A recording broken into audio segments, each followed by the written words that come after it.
스스로 회복하는 힘이 있어요. 자연치유의 힘에다가 완정의 어떤 방법을 접목했을 때 혼자는 안 됐던 것을 완정의 도움을 받아서 회복을 시켜낼 수가 있어요. 그리고 이제 정상의 기능으로 돌아가면은 그 이후에는 도움을 받지 않아도 스스로 정상의 그 상태를 유지를 해나가는 거죠.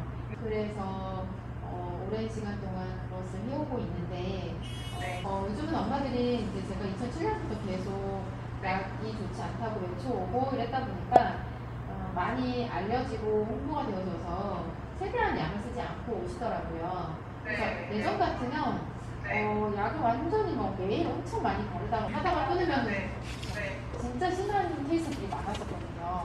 그런데 요즘은 그렇게 심한 케이스 많지 않아요. 생각보다. 그래서 골전 애기들이 오면 완전 굉장히 빨라요. 다행이에요. 빠르긴 한데 이제 정석대로 잘 이제 해주셔야지 되는 거고요. 이유식은 언제부터 시작했어요? 빨리 했어요. 4개월 말에서 5개월 초에 시작했어요. 분유 때문에? 아니요, 할머니랑 같이 키웠는데요. 얘네 그냥 어머니 입장에서는 그 빨리 해도 된다. 해서 그냥 거기에 따라서 같이 하게 됐어요.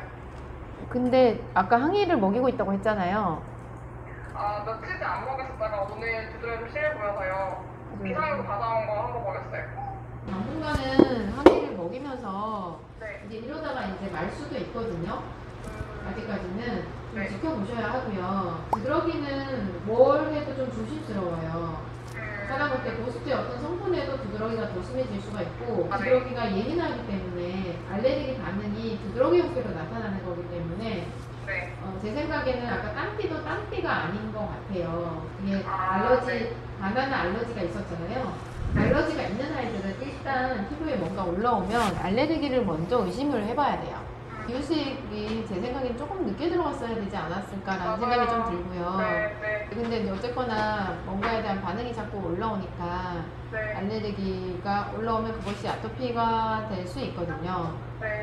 두드러기도 올라오는 양상이 다를 뿐이라서 조심해야 되는 부분이 있는데 단순히 그냥 두드러기로 간주하고 넘기기에는 지금 만만한 상태가 아니다 보니까 우리가 조심하면서 가야 돼요. 근데 이제 이 아이가 심하지 않은 상태로 넘어갈 수도 있는 것을 두드러기나 땀띠가 의심돼서 리도맥스를 바름으로 인해서 피부에 문제로 진행을 할 수도 있으니까 최대한 안 바르도록 노력을 해보시면 좋고요. 아마 그게 딴띠였으면 보습제로도 한 일주일 바르다가 없어지거든요.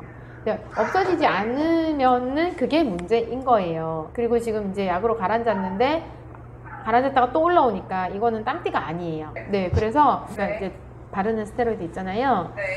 쓰지 않아 보면서 피부가 어떻게 되는지 좀 진행을 지켜봐야 될 것 같고요. 그리고 앞으로 먹는 이유식들을 하나씩 좀 다 체크하셔야 해요. 검사에서 안 나왔다고 해서 이게 안 나오는 게 아니기 때문에. 그리고 사실 우유 알러지도 3개월까지는 반응이 잘 안 나타나거든요. 근데 모든 아이가 다 그런 건 아니에요. 3개월까지는 나타나지 않다가 4, 5, 6개월 때 본격적으로 반응이 나타난단 말이에요.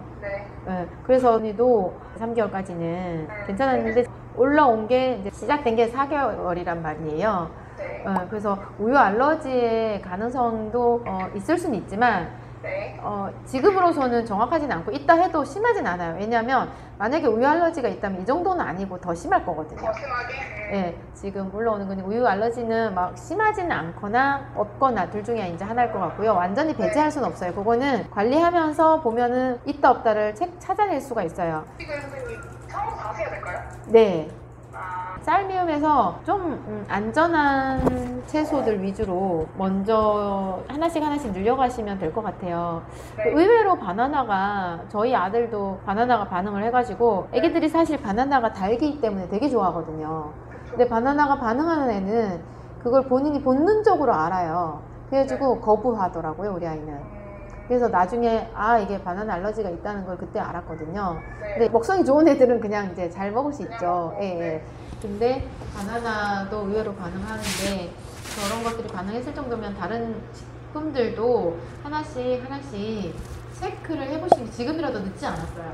지금 9개월이니까 하나씩 체크해 나가면서 하고 항이와 음식 테스트는 겹치면 안 돼요. 왜냐면 항의를 먹고 있으니까 얘가 음식 반응을 감춰버리거든요. 그래서 지금 두드러기는 뭘 해도 관리가 까다로워요.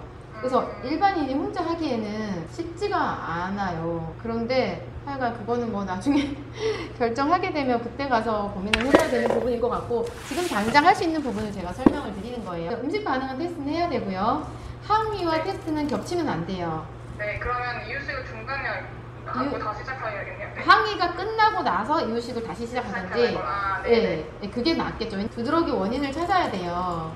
네. 일단 두드러기 원인은 여러 가지예요. 지금 항생제, 중이염으로 컨디션 저조된 거, 그리고 음식 반응, 네. 예, 그리고 스테로이드. 네. 연고 바르다가 안 바르면 두드러기 형태로 나타나기도 해요. 그래서 뭐 어떤 피부의 문제 때문에 스테로이드를 썼는데 약을 중단했을 때 두드러기 확 올라오는 경우도 있어요. 그래서 지금 이 두드러기 원인은 정말 여러 가지가 있는 거죠. 일단 큰 거는 이렇게 정도 생각하고 해보시다가 혼자 안 되고 이게 쉽게 잘 안 가라앉는다. 네. 그러면 그때는 완정을 하셔야 돼요. 하고